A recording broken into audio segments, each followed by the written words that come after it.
신앙생활 하면서 현 시대의 문제가 여러 가지가 있는데, 이제 과거에서부터 교회의 문제점은 뭐냐 하면, 과거에서부터 문제점은,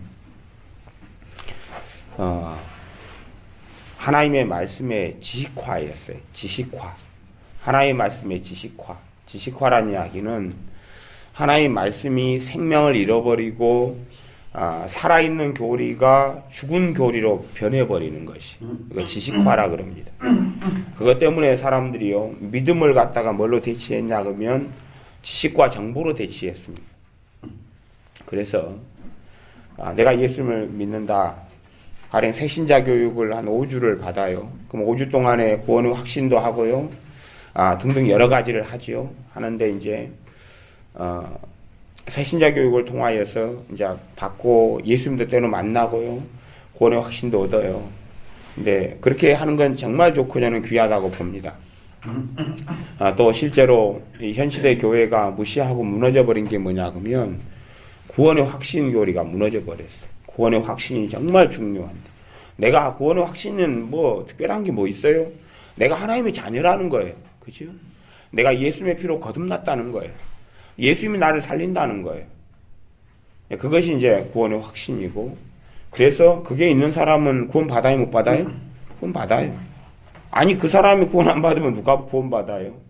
내 행위와 내 의로 구원 받는 게 아닌데 근데 과거에는 이제 이 정말 살아있는 진리가 점점점 지식으로 변해갔어요. 지식으로. 그래서 진짜 예수님을 의지하는 믿음이 없이도 나는 구원받는다. 그렇게 하는 사람이 생겨났단 말이에요. 생겨났어요. 그래서 그냥 자기의 인생과 삶도 예수님을 중심으로 살지도 않고 그냥 자기 살고 싶은 대로 그냥 살아요. 살면서도 나는 구원받는다. 난 천국 간다. 그렇게 그 병폐가 들어왔어요. 이게 지식화된 믿음이죠. 마음에서 믿어 의에 이르고 입으로 신하여 구원에 이르느니라. 그게 아니고요. 머릿속에서 믿는 믿음으로 이렇게 돌아섰어요. 머릿속에서 믿는 믿음으로요. 이제 그렇게 하다 보니까 그래서 이제 거기에서 가장 교회 안에 핵심됐던 교리가 뭐냐 그러면 오직 믿음이에요. 오직 믿음. 오직 믿음인데 오직 믿음이라는 교리를 통하여 역사 이래로 상상할 수 없는 많은 사람들이 구원받았고 주님을 만났습니다. 실제로 그래요. 오직 믿음이에요. 오직 믿음. 믿음으로 구원받아요.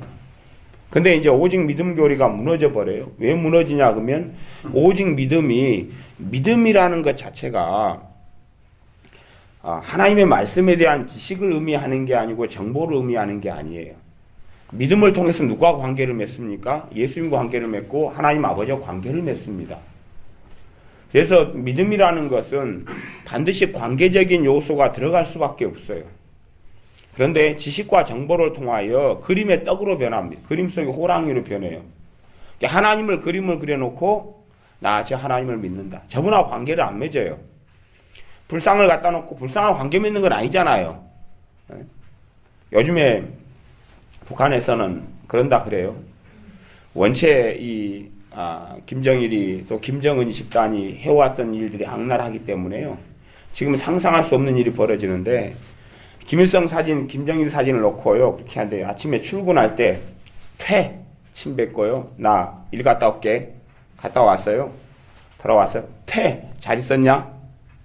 이제 그렇게 이제 과거에는 상상할 수 없는 과거의 탈북자들은 못 먹어서 왔어도 김일성과 김정일에 대한 존경심을 가지고 있었는데 지금의 탈북자들은 그렇지 않아요. 또 지금의 북한 사람들도 그렇지 않고 이제 북한은 무너지기 일보 직전인데 이제 한국에서 대응이 어떤 종북주의자들이 이제 당선이 되거나 뭐 그렇게 되면 또 갈 때까지 가는 거죠. 갈 때까지 가는 거예요. 그래서 뭐 강남 스타일이 유행하잖아요. 갈 때까지 가보자 그러. 근데 문제는 그건 이제 정치는 이제 기도하고 12월 19일까지 우리가 기도하고 계속 그러는 문제고 문제는 뭐냐면 영적인 것도 갈 때까지 가보는 일이 벌어지는 것 같아요. 양극단으로 가버려요. 한 극단은 지식화, 사변화, 신학화, 이론화 주님과 실제적인 관계를 맺은 것 없이 지식으로 사변으로 이론으로 쫙 흘러가버려요. 그러다가 이제 그런 사람들이 이제 또 말씀을 뭘 제대로 안 보냐 그러면 소위 말하자면 마태복음 7장에 주여 주여 하는 자마다 구원을 받지 않고 하나님 뜻대로 행하는 자라 구원받는다는 말씀이 있고 누구도 거룩함이 없이는 주님을 보지 못하리라 그러고 하나님의 뜻대로 나의 계명을 지키는 자라 나를 사랑하는 자다 그러고요. 그런 말씀들이 이제 가득하잖아요. 예복을 입지 않았어. 너 왜 예복 입지 않았느냐? 이 사람을 가서 결박하여 어두운 데 가둬라. 슬피 울며 이를 갈미 있으리라. 이런 말씀들이 눈에 들어오기 시작해요. 들어오기 시작하고 보이기 시작해요. 그러면서 어디로 교회가 흘러가냐 그러면 특별히 이제 내가 깨어 있으려 그러고 기도 생활 하려 그러고 주님을 사랑하려 그러는 사람들이 흘러가는 길이 행위구원론이에요. 행위구원론. 이게 많은 사람들을 지옥에 보낸 것이 교리화, 지식화. 그러니까 제가 교리라고 성경에서는 교리라는 단어를 씁니다. 사실은 있어요. 히브리서 같은 경우에 너희가 그리스도 도의 초보를 버리고 그 도가 교리란 말입니다. 그리스도 교리의 초보. 그러면서 하나님에 대한 신앙과 죽은 행실을 회개함과 세례와 세례들이죠. 성령 세례나 물 세례나 세례들과 뭐 그렇게 이제 하나님의 심판에 대한 교리나 이런 6가지를 이야기하는 게 있어요. 히브리서 6장이에요. 교리가 있는데 그러나 지금에 사용하는 많은 교리라는 것은 지식화되고 그리고 사변화되고 이론화되고 하나님과 관계는 없는 교리로 흘러가 버렸어요. 그것으로 인해서 실제로 나는 믿는다 그러지만 실제로 믿지 않는 사람들이 많이 생겼어요. 교회 안에. 그리고 구원받지 못한 사람이 많이 생겼어요. 왜냐하면 자기가 하나님 말씀대로 살려고 하지도 않고 주님을 사랑하지도 않고 그냥 그림 하나님에 대해서 그림 하나 그려놓고 나는 믿는다 그러고 내 뜻대로 살아가니까 그렇게 해서 잘못된 길로 걸어가는 교회가 많이 있었고 교회가 부패돼 갖고 무너져 갔어요. 그러다 보니까 이제 하나님 뜻대로 살려는 사람들이 이제 드러나고 나타나잖아요. 하나님 뜻대로 열심을 품어요. 주님 뜻대로 살고 싶어요. 또 말하자면 주님 다시 오실 때 재림하신 주님을 만나고 싶어요. 그랬더니 요한계시록 같은 뭘 입어야 된다 그래요? 세마포를 입어야 된다 그래요. 세마포는 성도들의 정결한 행실이라 그랬어요. 행실 준비해야 되잖아. 행위 준비해야 되잖아. 그래야지 세마포 입는데 그 말씀이 살아있는 주님의 말씀인데 문제는 말씀을 어떻게 해석하느냐의 문제가 대두가 됩니다. 실제로는. 성경 66권의 문맥에서 어떻게 성경을 해석하느냐의 문제가 대두가 됐어요. 이것이 해석을 계속 해나가다 보니까 결국은 어디로 흘러가냐 그러면 행위구원론에 흘러가요. 행위구원론. 말하자면 로마 가톨릭은요. 역사 이래로 존재하는 적그리스도입니다. 많은 사람이 내 이름으로 와서 내 이름은 예수님의 이름이에요. 예수님께서는 내가 보냈다 그렇게 온다는 이야기예요. 그냥 내가 예수다 그러고 온 사람이 있었어도 뭐 현 시대에도 막 수백 명씩 있고 수십 명씩 있어요. 있는데 걔네들이 유혹하고 꿰는 사람들이 얼마 안 돼요. 1인당 30명, 50명 그래가지고 100명 있어봐야 몇 명 그렇게 지옥에 안 갑니다. 그런데요. 내가 예수님의 사도다. 내가 예수님의 말씀을 가진 자다. 그렇게 나타나서 역사 이래로 상상을 불허하는 인구를 지옥에 보낸 것이 로마 가톨릭입니다. 지금도 그러고 있고요. 전 세계 인구가 70억이면 주로 기독교 인구를 한 33%로 잡아요. 33%. 통계는 원체 그냥 다르기 때문에. 뭐 우리나라도 크리스찬이 800만인지 제가 목사라도 900만인지 1000만인지 1200만인지 모르잖아요. 근데 전 세계 어떻게 기독교나 아니면 다른 종교 인구가 통계에 나오겠어요. 그러니까 통계라는 것은 신뢰할 만한 게 없는데 기껏해야 전 세계 인구 종교 통계가 1997년 정도가 꽤 신뢰할 만한 게 있어요. 근데 뭐 그런 거 말고는 별로예요. 그래도 한 33% 정도에 주로 동의를 합니다. 70억 인구면 그냥 이렇게 해서 3천에 21에서 한 20억 잡자고 기독교 인구를 20억 잡으면 그 가운데 이제 로마 가톨릭이 10억에서 12억까지 잡아요. 10억에서 12억. 그 다음에 로마 가톨릭 말고 정교회가 있어요. 러시아 정교회라고. 극단, 소위 말하자면 로마 가톨릭은 좀 자유주의다 그러면 정교회는 그쪽 스타일로 보수주의예요. 얘들은 더 좀 꼴통의 계열이죠. 그 사람들이 2억에서 4억 정도 돼요.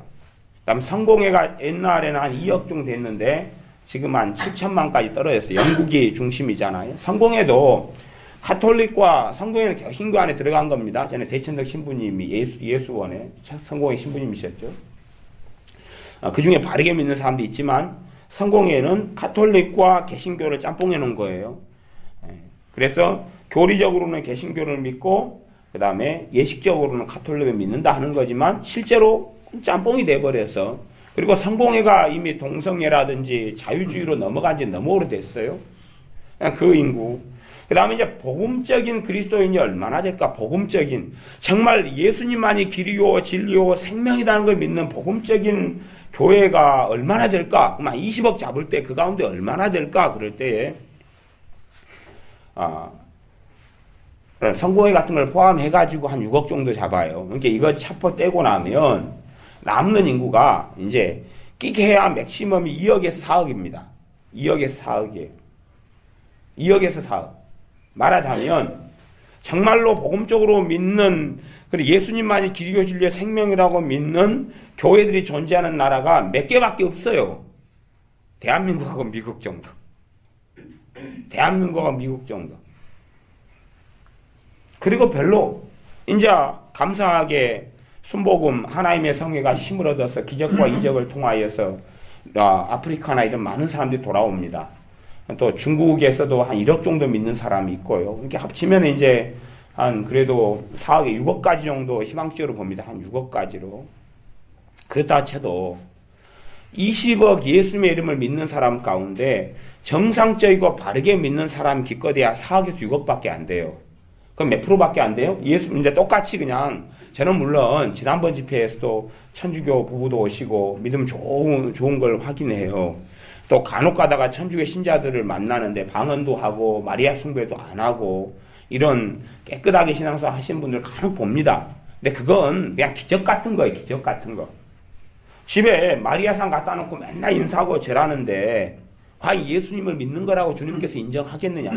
인정하지 않는다 라고 저는 믿습니다. 불법을 행하는 자들아 내게서 떠나가라 그럴 수밖에 없죠. 가서 제가 미사에 저도 참여해 봤어요. 미사에서 뭐 하는지 참여해서 같이 해보니까 일어나 가지고 무슨 마리아여 그런데 이제 마리아를 숭배하는 거 있잖아요. 뭐 인자하신 마리아여 저거 마리아여 그러면서 마리아 찬가를 계속 불러요. 예수님을 영화롭게 하는 건 없고 하나님을 경배하는 건 없고 뭐 그렇게 그런 어떤 이제 면에서는 여신 숭배 마리아를 여신으로 만들어서 짬뽕해 버린 거예요. 한국에는 뭐 제사 지내는 것도 다 이제 성당에서 신부들이 다 해주잖아요. 그럴 정도로 10계명 가운데 우상 숭배 계명을 빼버릴 정도로 심각한 지경이 됐지요. 역사 이래로 현재 못 잡아도 10억에서 12억, 13억을 가톨릭 인구로 잡아요. 그런데 제가 실제로 이제 필리핀이라는 나라를 가면 가톨릭이에요. 제가 필리핀 사람들 가톨릭을 다니는 사람들 필리핀 사람들을 만나서 물어봤어요.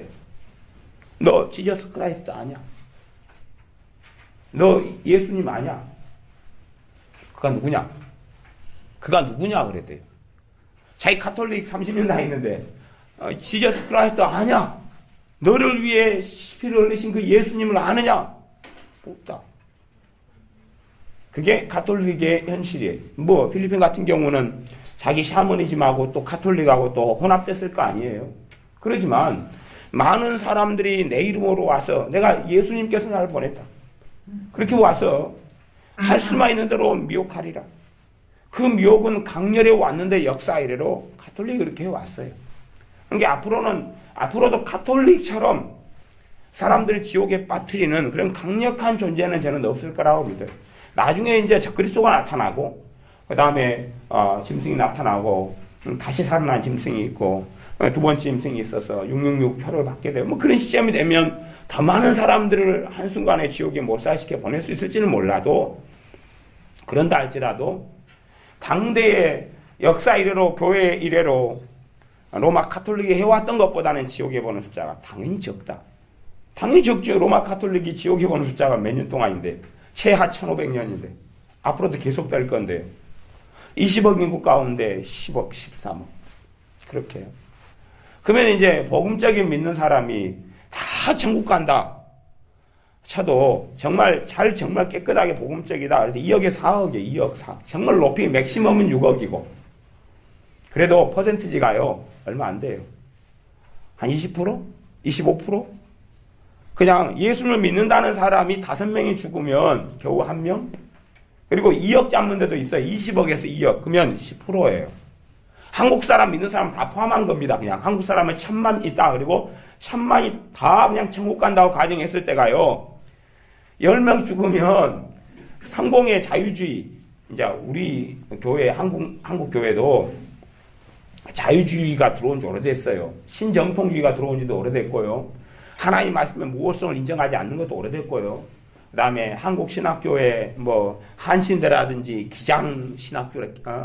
기장신학교라든지 목원대라든지 침신대라든지 또 그 감리교 신학대학이라든지 통합 측에 있는 그러한 장신대라든지 한일장신이라든지 또 광주에 있는 호신대라든지 자유주의 들어온 지 너무 오래됐습니다. 하나님의 말씀 무호성 별로 안 믿어요. 한국도 이제 그렇게 무너져가고 있는 여력이 있지만 그러나 어떤 목사님이 강단에 서가지고 이 성경에는 인간의 말도 있고 하나님의 말씀도 있어. 그런 사람 저는 아직도 못 들어봤어요. 앞으로는 그런 사람이 나타날 거예요. 앞으로는 이제. 하지만 아직까지는 한국교회는 복음주의적입니다. 복음이 있고 생명이 있어요.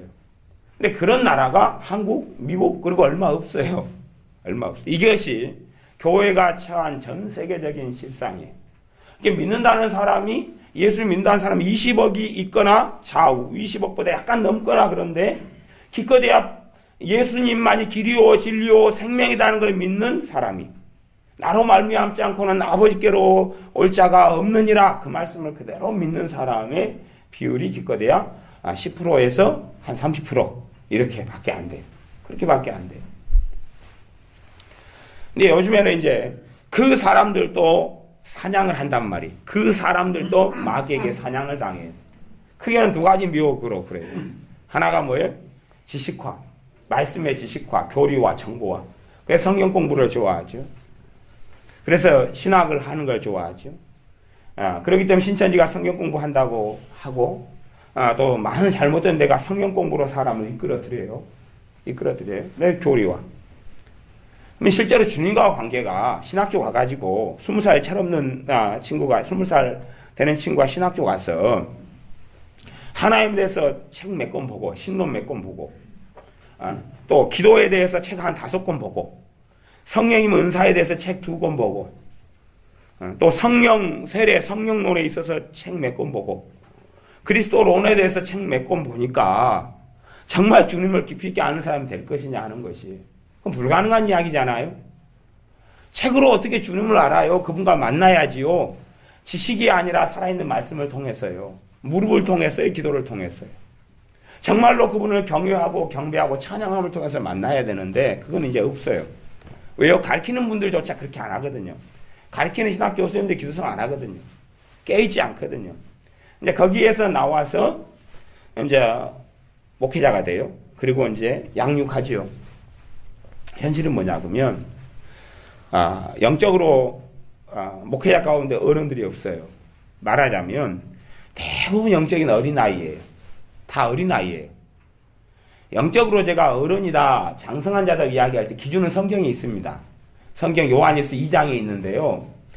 요한일서 2장에는 제가 어제 저희 교회에서 설교를 했고 또 몇 차례 제가 몇 년 동안에 한 2-3번은 설교를 한 것 같은데요. 요한일서 2장에서는 자녀들의 믿음, 아이들의 믿음의 기준. 두 번째는 아비들의 믿음, 아비들, 장성한 자요. 아비들의 믿음이 어떤 믿음을 가졌고. 그 다음에 청년의 믿음. 그래서 아이 믿음, 과정으로 한다면 아이 믿음, 자녀 믿음. 그 다음에 청년 믿음, 아비 믿음. 3가지로 나눕니다. 그러면 아비 믿음을 잘 이해하지 못하는 사람이 있을지 모르니까 기준을 청년 믿음으로 둬보자고요. 청년 믿음, 요한일서 2장에 보면 뭐라고 했냐 그러면 제가 찾아서 읽어드릴게요. 성경을 자세히 본 다음에 이제 이쪽 저쪽을 한번 넘어가 보겠습니다. 요한일서 2장 일단은 14절을 제가 보겠습니다. 요한일서 2장 12절부터 14절까지 있는데요. 14절을 제가 본 다음에 이제 한 13절을 보겠습니다. 요한일서 2장 14절 제가 읽겠습니다. 아이들아 내가 너희에게 쓴 것은 너희가 아버지를 알았으며 아비들아 내가 너희에게 쓴 것은 너희가 태초부터 계신 이를 알았으며 청년들아 내가 너희에게 쓴 것은 이 영적인 이야기를 하고 있는 것이 실제 청년 이야기하는 게 아닙니다. 청년들아 내가 너희에게 쓴 것은 너희가 강하고 청년의 신앙 때부터는 강해요. 뭐가 강합니까? 속사람이 강하지요. 우리 바울의 기도를 알죠. 속사람을 강건케 하옵시고 이게 강해요. 속사람이 강한 사람은 고난, 고통, 문제에 있어서 하나님 원망하지 않습니다. 아무리 문제가 와도 흔들리지 않아요. 강하니까. 쉽게 상처받지 않아요. 왜요? 이 아내가 강하다는 이야기는 내 능력으로 강한 게 아니라 이 아내가 하나님의 사랑이 있고 은혜가 있고 평강이 있고 성령의 역사가 있기 때문에 그래요. 내 안을 차지하시는 주님이 계시기 때문에 강해요. 왜? 그분이 내 안에서 역사하시고 일하실 수 있는 근거는 내가 그분을 얼마나 의지하고 의존하느냐는 것이에요. 그것이 강함의 관건이 됩니다. 그냥 뭐 마음 단련하고 아이들이 유격훈련 보내고 뭐 그렇게 하고 고생 좀 시키고 그래서 강해지는 게 아니에요. 생각해 보세요. 고난도요. 제가 요즘에 고난 시리즈 설교를 하고 있는데 한 2번 정도 했어요. 앞으로 몇 번 하게 될지 모르겠는데 고난 자체가 연단은 아닙니다. 고난이 연단이 될 수도 있고 안 되는 경우가 많아요. 생각해 보세요. 교통사고 한 10번 나요. 영적으로 성숙해지고 연단됩니까? 그렇게 됩니까? 교통사고 한 10번 나면 어찌 돼요? 골병 들어버리죠. 배신 한 번 당한 사람하고 10번 당한 사람의 차이를 아십니까? 한 번 당한 사람하고 10번 당한 사람. 10번 당한 사람은 온갖 쓴뿌리로 엉망이 됐어요. 영적으로 잘하지 못하고 헤어나오지 못해버립니다. 근데 사람들은요, 그런 고난이 주님으로부터 왔다 그래요. 뭐 주님 변태인 줄 압니까? 참, 원체 이상한 사람들 너무 많이 있어서. 그래서 마귀를 대적하라 그래 하면 너희를 피하리라. 세상에 있는 형제들도 동일한 고난을 당하는 줄 알미니라. 너희가 살인이나 악행이나 또 남의 일에 간섭하는 것으로 고난을 받지 말려니와 죄를 통하여 고난이 있고 내가 싸우지 않기 때문에 고난이 있고 근신하라 깨어라 깨어있지 않기 때문에 우는 사자같이 삼킬 자를 찾나니 그 고난이 있고 내가 뜻대로 주님 뜻대로 살면서 예수님을 위하여 욕을 받고 모욕을 받는 것이 진짜 그게 고난이고 연단입니다. 근데 그런 건 뭐 거의 별로 없고 그냥 보증 서지 말라는 장원 말씀 어겨가지고 보증 서서 난리가 나고 그래서 연단이라고 그러고 또 성령 인도 안 받지 못해서 사람을 잘 선별하지 못해 아무 사람이나 같이 연합하고 연혼하고 결혼하고 사업의 동반자가 되어서 엉망이 되고 그게 주님이 줬다 그러고 아마 그런 사람들 장님이에요. 주님이 장님이다 그랬어요. 라오디아 교회에 있어서 장님 너희가 소경이다 못 본다 그래요. 성령님이 자기를 어떻게 인도하는지를 보지 못하고 알지를 못합니다. 다 주님이 했다 그래요. 다 하나님이 했다 그래요. 이것이 이제 과거에서부터 해왔던 그 절대 주권 교리 가운데 이제 하나님의 주권의 교리는 정말 좋고 좋아요. 근데 항상 좋은 것에는 모조품이 있고 잘못된 해석이 있고 오해가 있어요. 그래서 거기에 자유의지를 빼버려요. 그리고 다 하나님이 했다는 거예요. 다 하나님께 덤태기 씌우는 거예요. 그것이 잘못된 고난을 해석하는 고난의 교리가 걸어갔던 길이에요. 청년의 신앙은 너희가 강하고 하나님의 말씀이 너희 속에 거하시고 청년의 신앙은 하나님의 말씀이 마음속에 거해야 돼. 분명히 하나님의 말씀이 너희 안에 거하시고 이 머리를 이야기하는 게 아닙니다. 지식을 이야기하는 게 아니고 신학계의 정보를 이야기하는 게 아니고 신학계의 논리를 이야기하는 게 아니라 하나님의 말씀이 내 안에 거했는데 하나님의 말씀은 살았고 운동력이 있다고 그랬어요. 하나님의 말씀이 체험되는 거예요.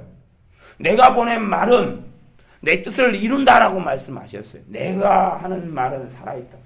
하나님께서 그 말씀을 보내서 그의 종들을 그의 자녀를 위경에서 건지시는도다.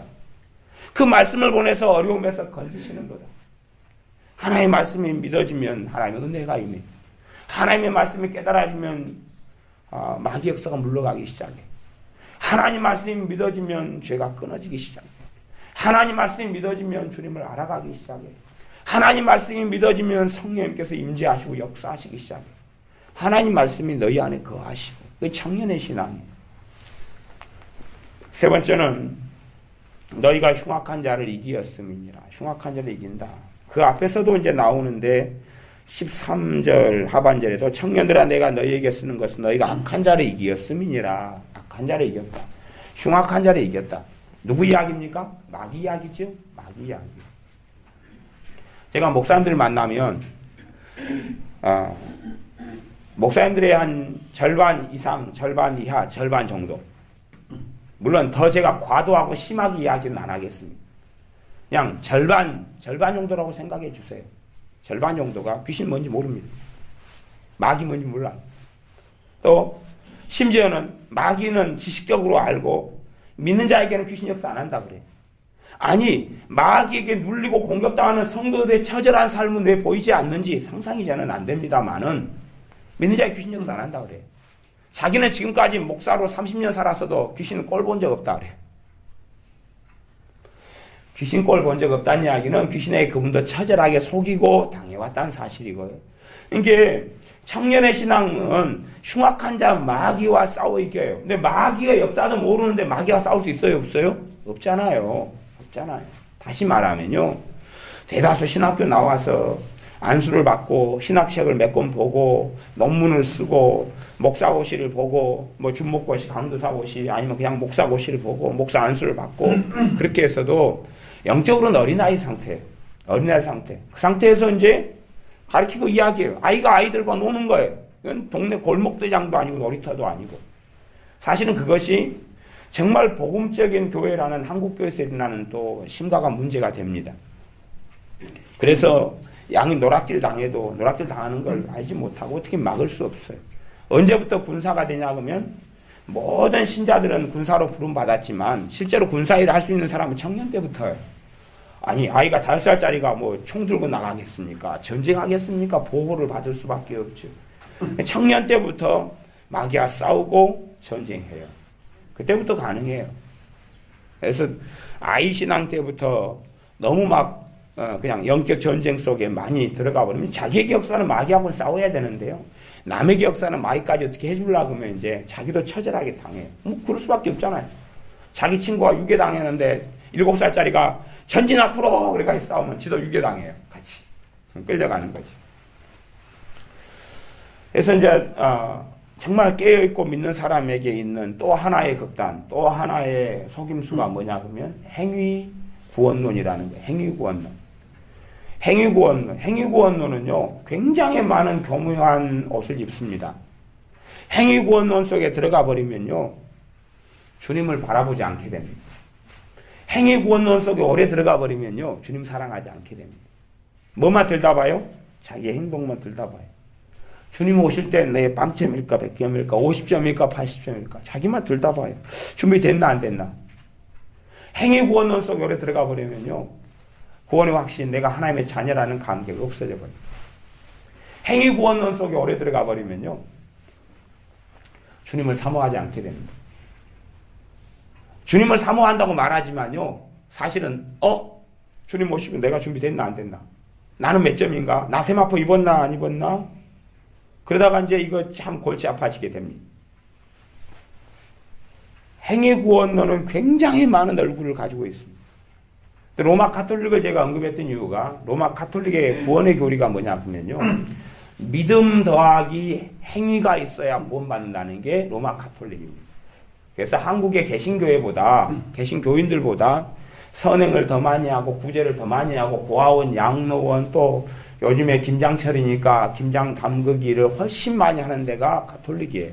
왜냐 그러면 선행을 하지 않으면 천국 못 가니까. 선행해야 돼요? 안 해야 돼요? 이건 자기 목숨하고 똑같은 거예요. 해야 돼요. 반드시. 그런데 믿는 사람들은 믿음으로 구원받으니까 안 해요.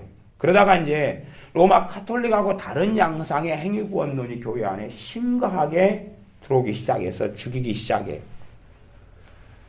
어떤 사람은 죽일까요? 네, 갓난 어린아이. 그 다음에 주님을 사모하고 열렬히 커가는 새싹들. 주님을 사모해요. 뜻대로 살고 싶어요. 근데 행위구원론으로 영혼들을 삼켜버려요. 행위구원론의 폐해는 여러분이 생각하는 것하고 제가 보는 것하고는 좀 틀릴 거라고 생각해요.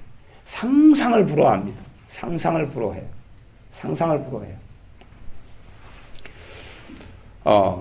제가 좀 안 좋은 싫은 이야기를 좀 해야 되면, 최근에 어떤 인터넷에 어떤 형제가 자기 엄마가 천국족을 봤다고 천국족 간증을 막 하기 시작했어요.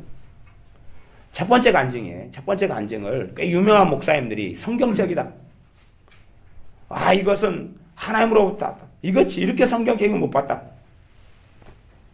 저는 그거 보고 확 그냥, 이 성경적이게 도대체.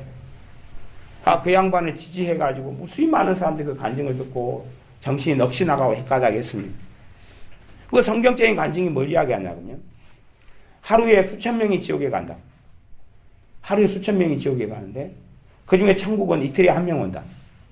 막 하루에 죽는 사람이 몇 명인지 아세요? 20만 명 이상이 죽어요. 하루에 70억 인구가.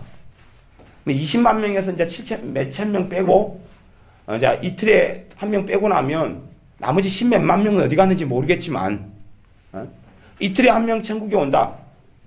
그러면 결론이 어찌 되냐 그러면요. 한국에서 한 10만 명당 하나만 구원받아요. 10만 명 교회 다니는 사람요. 예수 믿는 사람. 말하자면 성자가 아니면 구원 못 받습니다.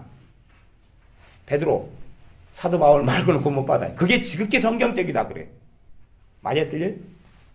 아니면 최근에 또 미국에 있는 어떤 유명한 목사님 그러대요. 그 형제가 간증 그렇게 했어요. 죽어봐야지 구원 받는지 안 받는지 안다.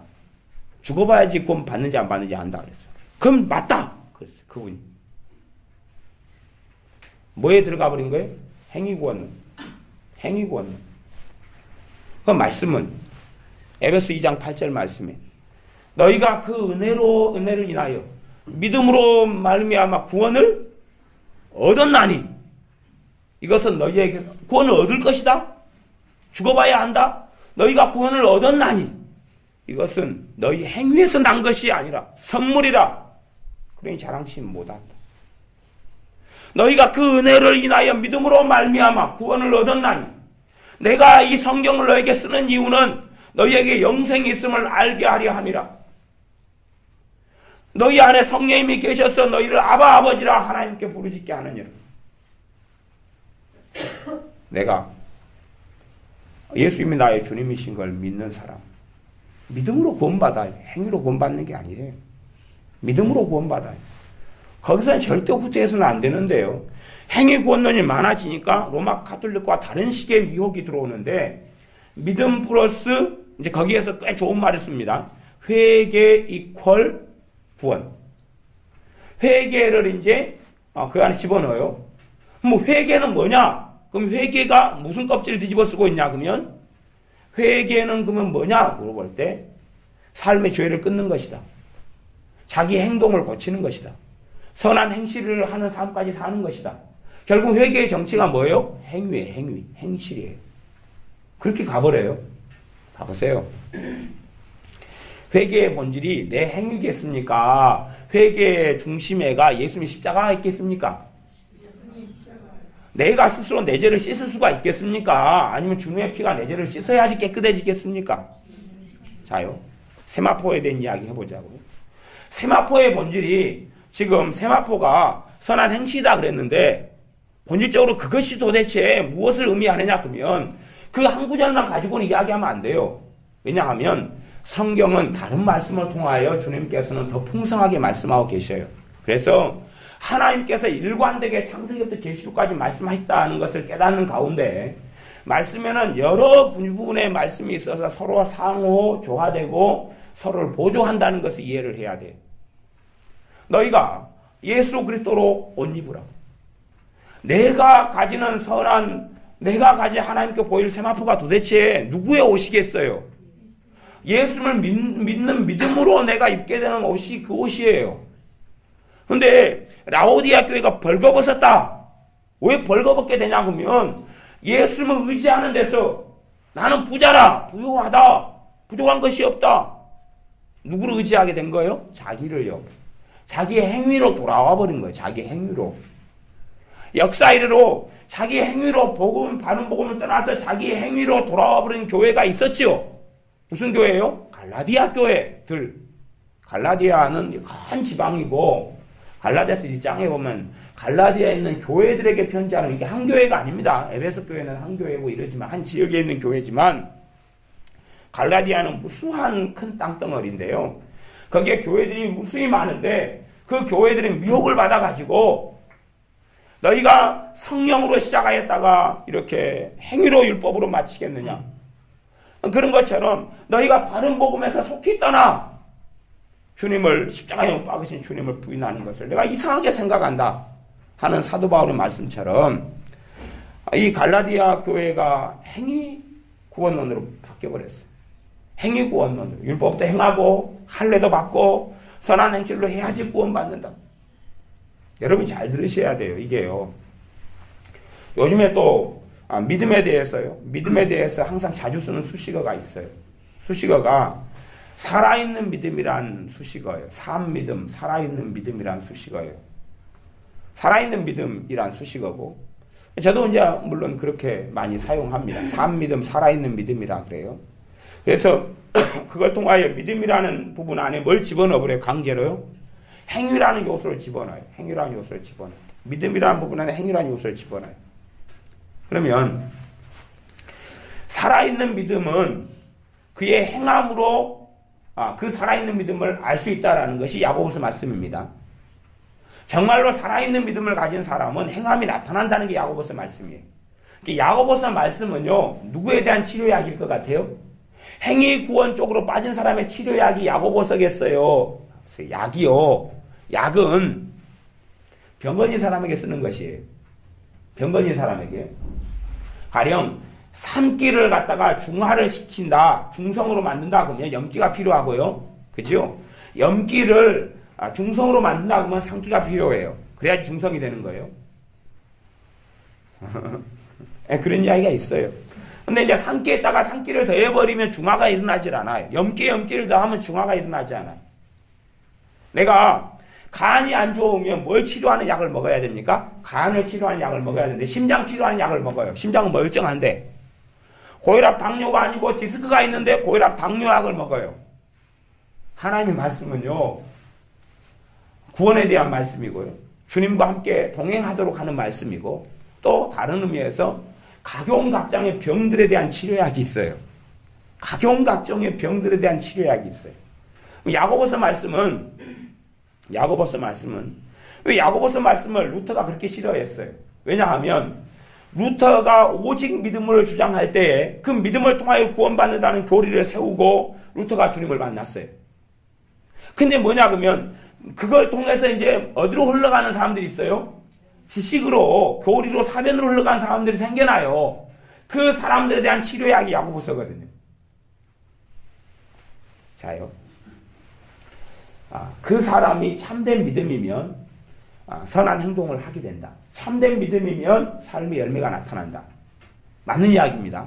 맞는 이야기. 그러니까 그의 삶의 열매로 참된 믿음인 걸 검증할 수 있다. 그런 사람이 구원받는다.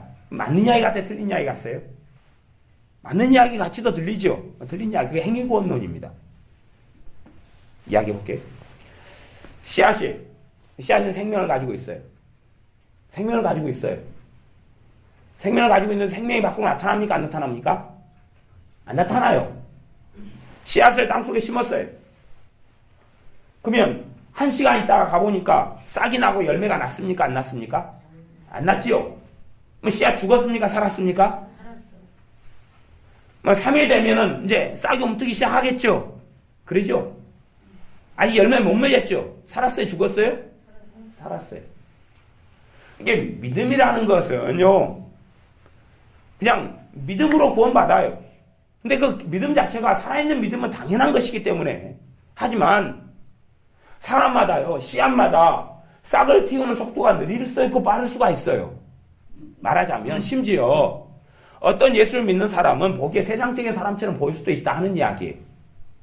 고린도전서 말씀에 너희 중에 아직도 시기와 질투가 있은즉 너희가 어린아이가 아니리요. 고린도교회 사람들은요, 우상의 재물에 대해서 엉망이 변했고요, 교회 안에 은사적인 문란함이 많았고요,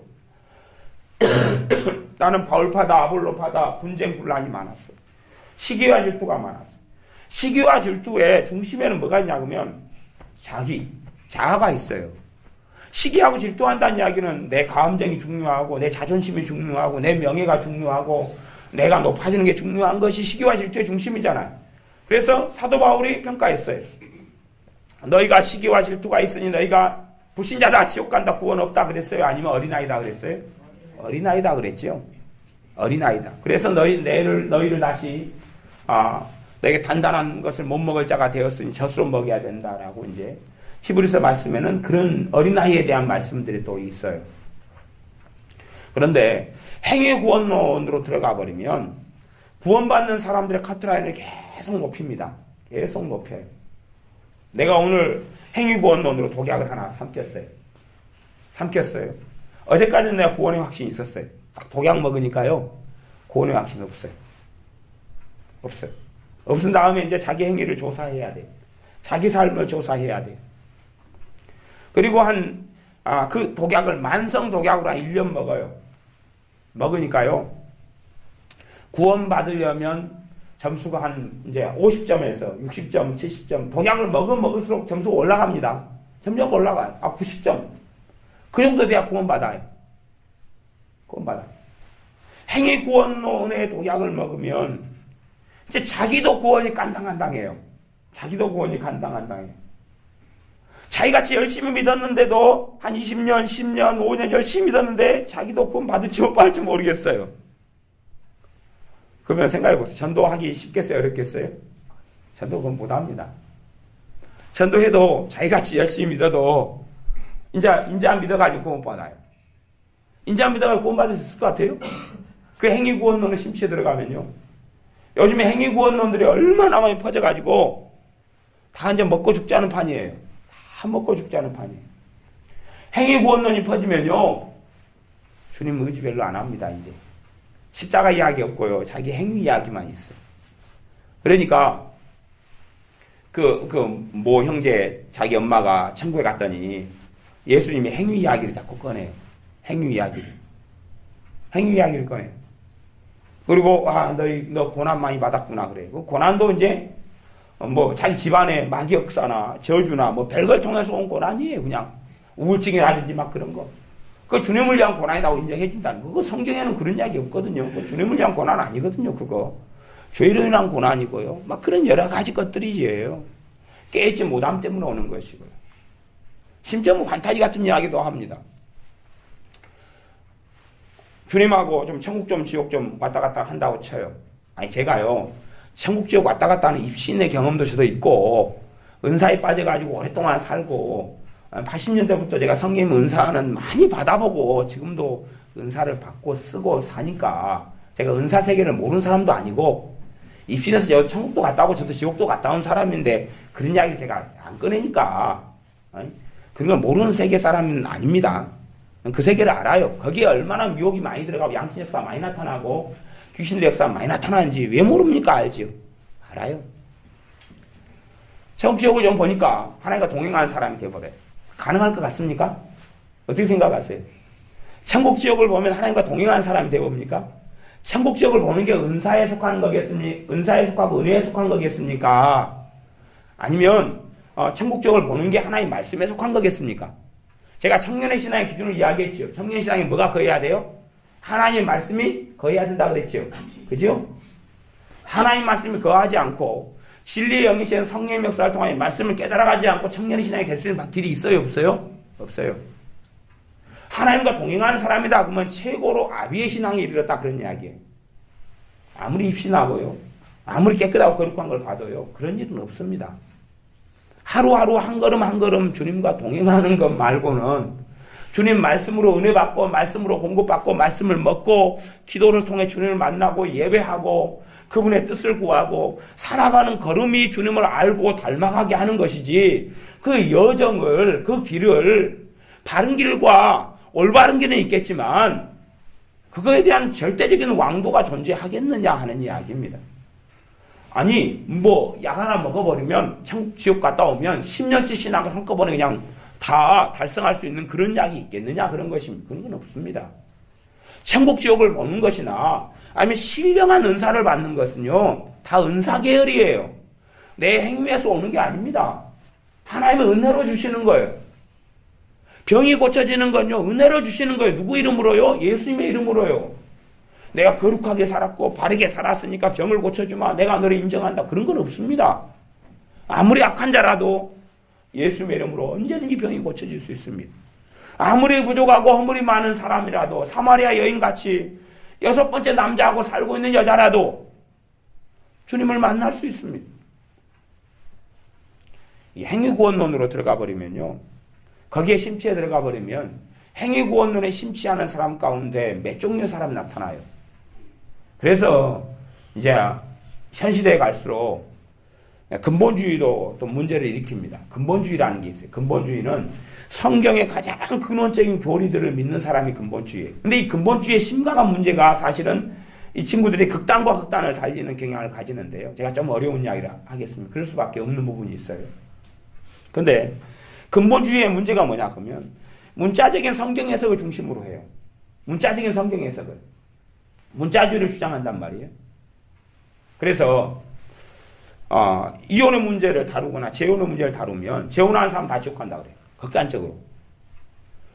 이혼한 사람들이 남자나 여자는 누구에게 돌아가야 된다 그래요? 본 남편이나 아내한테 돌아가야 된다 그래요. 그래야지만이 하나님 그저 용서해 준다 그래요. 말이 돼요, 안 돼요? 안 되는데 근본주의가 그렇게 많이 주장하는 경향으로 흘러가요. 그런 방식으로 많이 달려가요. 무슨 말이냐 그러면 행위구원론으로 가게 된다 그 말이에요. 사마리아 여인은 주님 만났어요. 이제 이혼이 죄지요? 남편하고 헤어진 게 죄예요? 당연히 맞아요. 그러면 이제 삶을 새로 시작해야 되는데 너가 남편 5이 있었으나 지금 있는 사람도 남편이 아니구나. 누구에게 돌아갈까요? 어떻게 할까요? 첫 번째 남편이 갈까요? 첫 번째 남편이 죽었다면 감사해요. 고민할 필요가 없으니까. 문제는 살아있다면, 아니면 5명 가운데 한 2-3명은 살아있겠죠. 다 죽은 다음에 그랬을 리는 없으니까. 5명 가운데 잘 죽으면 1명, 2명 죽었겠죠. 나머지 3명, 왜 전쟁이 없는 시기니까요, 그때는요. 로마의 식민지고 그러니까. 한 3명, 4명, 누구에게 돌아가야 되느냐? 지금 살고 있는 남자는 어떻게 처리해야 되느냐? 행위구원론서에 들어가 버리면 이 여자는 기쁨이 없습니다. 그리고 거기에서 온갖 엉망에서 고민을 합니다. 기쁨에 가득 차서 마을에 다니면서 동네에 가서 예수 그리스도 메시아가 왔다고 증거할 수가 없어요. 자유를 얻지 못했거든요. 더 큰 올무 속에 빠졌거든요. 구원의 기쁨과 감격이 있을 수가 없습니다. 점점 행위구원론은 번성해 갑니다. 점점 번성해 가요. 아주 많이 번성합니다. 여러분이 생각하는 것보다 더 극심한 독약이 있습니다. 극심한 독약의 기능을 해요. 만성독약 같은 거예요. 점점 이제 한국에 있는 믿는 사람들, 그래도 복음주의 속에, 말씀 속에, 그래도 주님께서만이 길이요 진리요 생명이라고 인정하는 사람들 속에 행위구원론이 번져가고 있어요. 번져가고 있어요. 그래서 믿음 플러스 행위가 있어야 구원받는다. 믿음 플러스 회개가 있어야 구원받는다. 이제 그렇게 이제 변해가는 거예요. 믿음으로 구원받는다 그래도 그 믿음의 내용을 갖다가 믿음은 곧 순종이다 이렇게 바꿔요. 믿음은 순종이라고 바꿀 수 있는 성경들도 몇 개가 있습니다. 실제로. 그렇게 결과론적으로 말씀이 이야기할 때가 있어요. 결과론적으로. 그러나 살아있는 내가 씨앗이면 열매를 맺기 시작합니다. 언젠가는. 그러죠? 언젠가는. 내가 살아있는 씨앗이면 싹이 나기 시작해요. 거기에다 물을 주고 걸음을 주고 가꾸면. 참된 믿음은 구원을 가져올 뿐만 아니라 참된 믿음은 열매를 가져옵니다. 당연한 것이에요. 그래서 구원론의 바른 교리는 구원, 믿음 이퀄 구원 플러스 행함입니다. 믿음 이퀄, 믿음은 구원을 가져오고 또 뭣도 가져와요? 행함을 가져와요. 그러나 그 믿음이 지식화된 믿음이고 죽은 믿음이고 생명이 없는 믿음이고 단지 그냥 죽어있는 교리적인 믿음이라면 믿음 이퀄 구원도 안 가져오고 열매도 안 가져와요. 구원도 안 가져오고 열매도 안 가져와요. 그것의 처방약이 야고보서예요. 근데 야고보서를 누가 복용해요? 행위구원론에 빠진 사람이 복용해요. 심장이 안 좋은데 위장약을 먹거나 심장이 안 좋은데 간경화를 치료하는 약을 먹어요. 그래가지고 더 극심한 행위구원론 속에 들어가 버리고 맙니다. 우리가 구원받는 것은 예수님 때문에 구원받습니다. 절대 거기에서 후퇴하면 안 됩니다. 내 억만 가지 죄가 예수님 때문에 구원받습니다. 제가 1만 달란트 이야기를 해보겠습니다. 1만 달란트. 1만 달란트 한 종이 주인에게 탕감을 받습니다. 그러죠? 탕감을 받아요. 그래가 탕감 받고 걸어가다가 동거한 친구 하나 만납니다. 몇 데나리온 자기에게 빚졌습니까? 네, 100데나리온. 친구를 만나요. 100데나리온 빚진 친구를 만나서 용서를 안 해줘 버립니다.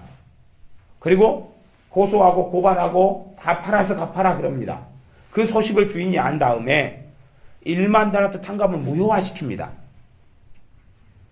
무슨 말이냐면, 자요. 1만 달란트 탕감 받았다는 이야기는 구원 받았다는 이야기죠. 그죠? 1만 달란트라는 건 지금 돈으로 환산해도요, 뭐 가치가 불어하지만 지금 액수로 환산하면 그냥 수조가 넘습니다. 이게 상상이 안 되는 돈인데, 물론 지금은 이제 감당할 수 있는 사람이 몇 명 있어요. 근데 당 시대적인 문화나 그런 배경 속에서는 불가능한 액수였다는 이야기예요. 지금은 이제 몇 명 가능해요. 몇 조 정도는. 그 사람만 이제 천국 가면 가능할 수 있을지 몰라도. 근데 걔네들 또 회사 다 팔고 뭐 다 팔고 그러면은 또 안 돼요, 이게. 왜냐하면은 경기가 폭삭돼가지고 건물 한 10개 팔 때까지는 그 가격이 나오는데 10개 팔고 나면 주가가 떨어져 버려요. 제일 망해서 파는 값다 그러고 이제 반값밖에 안 나와요. 걔들도 그래서 힘들어요, 실제로는.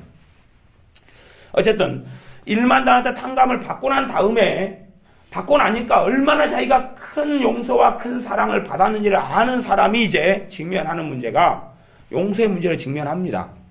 100데나리온은 1데나리온이 하루 노동자 품삯이에요. 잘 쳐서 10만 원 받는다고 치면 1000만 원입니다. 10 곱하기 100, 1000만 원이에요. 자기는 상상할 수 없는 걸 탕감받고요.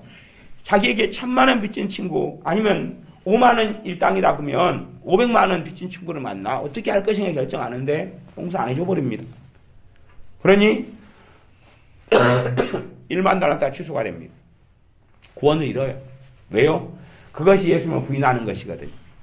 예수님을 부인하는 것이 크게 두 가지가 있습니다. 하나는 입으로 부인하는 것이고 또 하나는 성경에 나왔는데 행위로 부인하는 자니라. 행위로 부인하는 것이. 예수님을 그렇게 부인하면 구원을 당연히 잃지요. 하지만 출발은 뭐냐 그러면 예수님을 믿는 믿음을 통하여 그 행함을 보고 구원을 준 게 아니라 믿음을 보고 구원을 줘요. 이렇게 탕감을 받고 시작한다는 것을 기억을 하셔야 돼요. 탕감을 받고 시작해요. 근데 정상적으로 자기가 얼마나 큰 은혜를 받았고 얼마나 큰 사랑을 받았고 얼마나 큰 구원을 받았는지를 이 큰 구원을 등한히 여기지 말라는 말씀처럼 얼마나 큰 구원을 받았는지를 알면 500만 원, 1000만 원 빚진 친구를 만나서 그가 사정하고 잘못을 빌 때에 시간을 주거나 아니면 여유를 더 주거나 돈을 좀 탕감해줘서 너가 100데나리온 빚졌는데 나도 내 주인에게 1만 원 탕감받은 게 생각이 나니까 그러면 50데나리온만 갚아라. 아니면 일수 찍을래 일수? 내가 하루에 5만 원씩 받으러 갈게. 근다든지 당장 팔지 않으면 어디 집어넣은다요? 네 처자식 다 팔아서 갚아라 그런 거예요.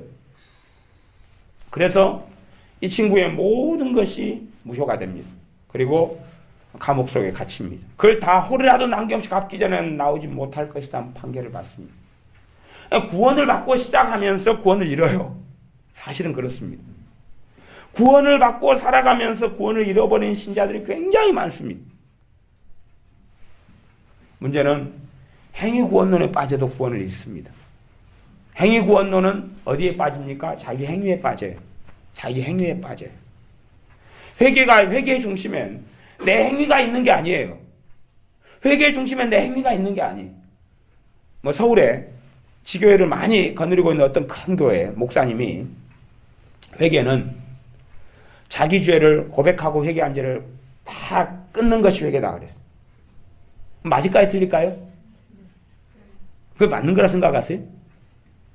회개는 그게 행위구원론이 가지고 있는 회개의 개념입니다. 행위구원론을 가지고 있는 회개의 개념은 자기가 고백하고 잘못한 죄를 끊어야지 회개다 그랬어요. 봐요. 염려했어요. 회개했어요. 자, 염려 안 합니까? 안 할 수 있어요? 아니, 안 한다고 생각하는 사람이면 내일 자식 교통사고 한번 나보라 그래요. 내일 자식 이혼 한번 해보라 그래요. 염려 안 하는지. 자기에게 갑자기 암이 발견됐어요. 염려 안 할 수 있는지. 남편에게 아내에게 심각한 문제가 생겼어요. 염려 안 할 수 있는지. 시기하고 질투했어요. 아니면 성질로 했어요. 하나님 내가 성질냈습니다. 왜 그럴까요? 용서해 주세요. 회개했어요. 이제 죽을 때까지 이제 성질 안 냅니까? 그 유명한 그 큰교회 목사님은 성질 굉장히 잘 내시는 분입니다. 갖고 습관적인 죄를 다 끊어야 구원받는다 그래요. 이제 그 행위구원론을 가면요 수준을 높입니다. 습관적인 죄가 없어야 구원받는다 그래요. 근데 그분은 성질을 자주 내거든요. 습관적인 죄가 있어요 없어요? 자기는 구원받지 못한다는 이야기지 사실은. 근데 문제는 자기는 사도 중에 사도고 선지자 중에 선지자예요. 그러니까 그것도 딜레마예요 딜레마. 그러니까 행위구원론에 들어가면 기준을 스스로 높여요. 끊지 못하는 죄가 문제가 아니라 끊지 못하는 죄 때문에 주님이 오셨다는 것이 중요한 것이. 내 죄를 내가 잘 해결할 수 없기 때문에 예수님의 십자가가 필요한 거예요. 내가 스스로 나를, 그래서 행위구원론은요 다른 말로 성화구원이다 그래요. 내가 나를 깨끗하게 해야지, 내가 나를 깨끗하게 해야지 구원받아요. 내가 나를 정결하게 만들어야지 구원받아요. 그게요 무슨 말이냐 그러면요 예수님 없어도, 내 구주 내 구원자가 없어도, 나의 중보자 대신 예수님이 없어도 나 스스로 거룩하게 할 수 있다는 거거든요. 그게 사실은 행위구원론이 가지고 있는 숨어있는 신학사상이에요. 숨어있는 사상이에요. 예수님이 아니고서 어떻게, 예수님의 십자가가 아니고서 어떻게 내가 거룩해질 수 있느냐 하는 것이, 그게 복음입니다. 예수님을 의지하지 않고서 죄인인 내가 하나님 앞에 설 수 있는 길과 방법이 도대체 어디가 있느냐는 것을 깨달아야 합니다. 예수님이 아니고서는 아무런 답도 없습니다. 행위구원론의 실체는 자신의 행동을 의지하게 합니다. 심지어 목회자를 의지하게 할 수도 있고 사람을 의지하게 할 수도 있습니다. 행위구원론은, 그걸 가진 사람들은 특색이 있어요. 다른 사람에 대해서 판단하고 정죄하는 것을 좋아해요. 왜냐 그러면 나보다 못난 사람들을 많이 만나야지 좋아요. 나보다 못난 사람 많이 만나면 내가 보기에 나 천국 갈까 지옥 갈까? 천국 가는 것이 깐당한다 했는데 나보다 못난 사람을 만나니까 기분이 좋아져요 안 좋아져요? 좋아지죠. 쟤들 나보다 상당히 못됐네. 저 목사님 저게 설교야 저게? 뭐야 저거? 저 교회 왜 이리 세속적인 프로그램 저렇게 많이 가동해? 썩었어. 그러니까 나는 저희가 썩었으니까 저까지가 마지노선이고 저까지가 지옥이면 나는 천국은 될 것 같다. 그렇게 생각해요. 그래서 비판하고 판단하고 정죄하는 걸 좋아합니다. 정죄하는 걸 좋아해요. 행위구원론에 심취한 목회자들의 특성은 뭐냐 하면요, 한국 교회를 내려까고요, 미국 교회를 내려까고요, 공격해요. 자기는 거룩하니까. 자기 설교는 거룩하고 우리 교회는 거룩하니까. 복음은 뭐라고 말하는 줄 압니까? 한 지체가 아프면 다 아프고, 고린도전서 12장입니다. 한 지체가 즐거워하면 모든 지체가 즐거워한다고 그랬어요. 진짜 내가 예수님께 붙어있고 예수님의 몸이면 내 형제가 죽어가는 게 내 고통이 될 수밖에 없고, 내 형제가 죄 가운데 탄식하는 게 내 탄식이 될 수밖에 없다고 이야기하는 것이. 그러나 행위구원론 속에 들어가 버리면 개인주의로 가버리면, 그게 함정이 그거예요. 행위구원론은 교회에서 잘라버려요, 사람을. 교회라는 게 제가 이야기한 어떤 시스템을 이야기하고 조직을 이야기하는 게 아닙니다. 예수님이 머리고 그 안에서 형제애를 가지게 돼요. 형제애를. 형제의 사랑을 더하라. 형제 사랑을 가지게 돼요. 왜? 내가 지체니까. 내가 팔인데 팔만으로는 살 수 없으니까. 내가 다리인데 다리만으로 살 수 없으니까. 다른 지체의 탄식에 내 안에 있는 성령님께서 동의하셔요. 그리고 함께 탄식해요. 다른 지체의 즐거움에 내 안에 계신 성령님께서 그 즐거움에 함께 동참하고 너도 함께 그 즐거움에 참여하자고 말씀해요. 돌아온 탕자에게는 형이 있었습니다. 탕자가 돌아와서 잔치를 벌일 때에 형이 잔치에 참여하기를 거부합니다. 그러면서 아버지께 주장합니다. 나는 아버지가 시키는 대로 다 하고 살았는데 내게는 염소 새끼 하나 줘가지고 친구들과 먹고 마시게 안 해줬으면서 저 허랑방탕하게 아버지 재산을 다 탕진한 저 못된 놈이 오니까 아버지께서 하신 행동은 잔치하게 하고 송아지, 살찐 송아지 잡게 하고, 그것도 갸름하고 그냥 빼빼한 송아지가 아니고 살찌고 그냥 만난 거 잡게 하고.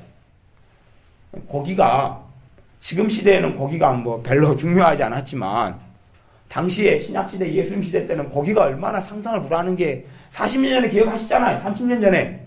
그래서 요즘에 개그 프로그램에서 소고기 또 뭐 그거 나오잖아요. 모르세요?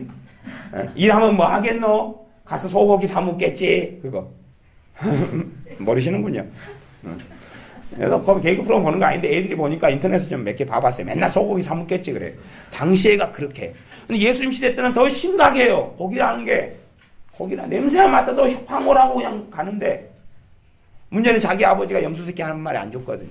근데 그 못된 놈이 돌아오니까 그 아버지가 뭐라 이야기하냐면 가서 가장 좋은 옷을 입히고 가락기를 끼우고 신의 신발을 신겨라. 물론 아니 종들에게 명령했는데 종들이 가가지고 거지 옷 위에 떼국물이 질질 흐르고 머리는 뭐 그냥 엉망인데 거기에 옷 입히겠어요? 기본은 뭐를 먼저 해야 돼요? 씻겨야지요. 거지 옷 위에 옷 입히면 그게 말이 돼요, 그게? 씻기죠. 씻기고, 가락지 끼우고, 그 다음에 신발 신기고, 먹을 거 주고, 그 다음에 잔치하고, 그러죠. 진짜 복음은 거기서 출발입니다. 진짜 복음은 거기서 출발이에요. 근데 이제 그나들은 어디로 돌아서 버린 거예요? 행위구원으로 돌아서 버린 거예요. 행위구원으로 돌아서 버린 거예요. 율법주의 함정과 폐단이 그겁니다. 과거에 바리새인들이 이끌었던 유대교가 바리새인들이 이끌었던 사람들의 폐단이 그거였어요. 그래서 자기의 행위를 돌아볼 때는 전혀 구제불능인 사람이 주님을 만났는데 세리들과 창기들이었습니다. 그걸 이해하셔야 됩니다. 봐보세요. 내가 어제도 몸 팔아가지고 살았어요. 지난달도 몸을 팔아가지고 먹고 살았어요. 작년에도 내 몸을 팔아가지고 먹고 살았어요. 재작년에도 그렇게 했어요. 지금도 그걸 벗어나지 못하고 있어요. 왜? 여자로서는 당시에는 먹고 살 직장 직업의 길이 없으니까 복지도 없고 국가에서 예산 지원해 주는 것도 없고 10년 동안 그랬어요. 이제 창기로서 인생 다 끝났어요. 자기에게 가진 것은 더러움밖에 없어요. 더러움밖에 없어요. 환멸밖에 없어요. 자기 행위에서 아무리 찾아도 주님께서 구원의 커트라인을 아무리 낮춰준다 그래도 자기 인생 점수가 10점이 안 되거든요. 선생님 몇 점 하면 합격해 주실래요? 70점. 안 돼요, 안 돼. 좀 낮춰주세요. 50점 좀 봐주세요. 그래 40점 좀 봐주세요. 30점 좀 봐주세요. 꼭 아브라함이 자기 조카 롯을 위해 소돔과 고모라성을 위해 기도했던 것처럼 낮춰달라고. 낮춰다 50명, 의인 45명, 의인 30명, 의인 20명, 의인 10명 더 이상 못 낮추죠. 한 명까지 갔으면 이제 그 롯은 의인이라고 성경에 기록되어 있어요. 의로운 그 사람의 심령이 상했다고 악인들과 함께 살면서 커트라인을 낮춰도 주님께서 20점까지 낮춰줘도 창기는 그게 안 나옵니다. 그게 나오질 않아요. 세리들이 항상 살아왔던 게 매국노 짓이에요. 세금에서 정해진 대로 받으면 자기들은 먹고 살지 못해요. 그래서 세금 포탈이에요. 더 덧붙이는 거예요. 자기 공권력을 이용하고 남용하는 거예요. 왜? 그때는 법치국가가 아니니까. 그렇게 살아왔던 것이 자신의 인생이에요. 그렇게 산 사람 세리들이 자신의 너 행위로 구원받으라. 그래서 이 행위구원론에 심취하는 사람들은 주로 성경 어디로 가냐 그러면요. 산상수훈으로 많이 갑니다. 산상수훈으로 가요. 산상수훈은 뭘 이야기하죠? 행위를 중심으로 이야기하죠. 생각해 보세요. 산상수훈하고 창기하고. 창기가 서는 게 가능해요? 못 써요? 너 눈으로 오른 눈으로 범죄하거든. 누나를 뽑아버려야 됐어요. 주님. 산상수훈 강조한 사람이 누나를 뽑은 사람이 있어요? 없어요? 너 오른손이 범죄하거든. 그러면 진짜로 산상수훈을 지켜야 된다. 지켜야 돼요. 지켜야 돼요. 이게 산상수훈 성경이 굉장히 어려운 성경입니다. 산상수훈 지켜야 돼요. 그런데 오른손이 범죄하거든 오른손을 어떻게 해버려야 했어요? 주님이요? 잘라버리라 했어요. 그래서 백체 중에 하나가 없이 천국 가는 게 그걸 다 가지고 지옥 가는 것보다 낫다고 그랬어요. 근데 누가 손으로 죄 안 짓고 살아갑니까? 누가? 성질나면 딸내미 머리를 잡고 이년아 내가 니를 왜 낳았는지 모르겠다. 두 손 다 잘라버려야지. 다음에 입으로 물어뜯어요. 이빨 다 뽑아버려야죠. 다음엔 박치기로 해. 머리를 잘라버려야죠. 머리도 없이 살 수 있는지 몰라요. 아니면 사실은 죄를 지으면 손으로 짓습니까? 눈, 생각, 머리가 먼저지요. 아, 저렇게 해야 되겠다. 그럼 그렇게 한 다음에 하잖아요. 뇌를 먼저 뽑아버려야 돼. 뇌를. 문해축으로 살 수 있는지 모르겠어요. 이 주님의 말씀을 듣고, 내가 해볼 만하다. 말씀 지켜볼 만하다. 예수님 없이도 나는 산상수훈을 지켜볼 만하다고 생각한다면 성경 제대로 못 보는 것입니다. 봐라, 너가 생각했던 너희들의 기준, 바리새인 너희들이 가르쳤던 기준, 그 기준에 따르면 너희는 의로운 자라고 생각하는데 아버지의 기준을 가르쳐주고 내 기준을 가르쳐주겠다. 봐! 너희들의 상황을. 그게 산상수훈의 첫 번째 기능입니다. 바리새인들은요, 자기는 아브라함의 자손이라고 생각했고요, 구원받는다고 생각했습니다. 근데 주님이 기준을 가르쳐줬습니다. 아버지의 기준을. 주님이 말씀하셨잖아요. 내가 자의로 말하지 않고 스스로 말하지 않고 아버지께서 말씀하시는 것, 아버지께서 행하신 걸 그대로 나는 이야기한다고 말씀하셨어요. 기준을 말씀하셨어요. 아버지의 기준을, 주님의 기준을. 너희는 자 재봐. 거기에 그 자에 재봐. 근데 사람들이 정신병이 들어왔어요. 해볼 만하네. 해볼 만하네. 그 산상수훈 앞에 회개하고 가슴을 치고 통곡하는 게 아니고, 해볼 만하는 게 아니고 불가능이거든요. 그걸 발견을 못하는 거예요. 불가능이지만 그것 아버지의 뜻이에요. 그래서 회개하고 은혜를 받으면서 진짜 신자가 걸어가는 건 그 산상수훈의 말씀을 지키는 걸음을 조금 뛰기 시작하는 거예요. 누구의 도우심을 받아요? 성령님의 도우심을 받아요. 그게 신자가 걸어가는 길이에요. 그런데 문제는 성령님도 빼버리고 주님도 빼버리고 그리고 산상수훈이라는 커트란을 가지고 내가 도달해 보려고 그래요. 그러면서 이제 도달을 못해요. 양심에 걸려요. 양심을 덮어버릴 수 있는 게 뭐냐 그러면 나보다 더 못 지키는 인간을 찾아내면 돼요. 쟤는 완전히 더 못된 놈이야. 근데 쟤도 예수 믿는다 그러네? 뭐 이딴 것이 구원받아. 나는 그래도 점수가 좀 될 것 같지. 나는 좀 커트라인이 이를 것 같지. 이게 바리새인들이 걸었던 다른 길이거든요. 바리새인들이 가졌던 의로움은 그거예요. 바리새인의 의와 서기관의 의보다 낫지 아니하면 그들이 버린 것이 있어요. 의로움이라는 것은요, 본질이 뭘 이야기하냐면 그들은 율법에 더 중한 바 인과 의와 신은 버렸도다. 신은 뭐예요? 믿음이죠. 이는 사랑과 자비지요. 의는 하나의 말씀이 진짜 말씀요. 그들이 해석한 거 말고요. 그들이 성경 해석한 거 말고 그걸 버려버려요. 그것을 가진 사람은 바리새인보다 나은 의를 가지게 되는 거예요. 바리새인들은 하나님의 의는 안 가졌거든요. 하나님의 의로움은 안 가졌어요. 하지만 예수님의 사람들의 창기는 누구의 의를 가졌어요? 예수 그리스도의 의로움을 가졌어요. 그거 말고는 말씀 앞에 설 수 없거든요. 그거 말고는 구원받을 길이 없거든요. 그러나 바리새인들과 그를 따랐던 사람들은 해볼만 했다고 생각했어요.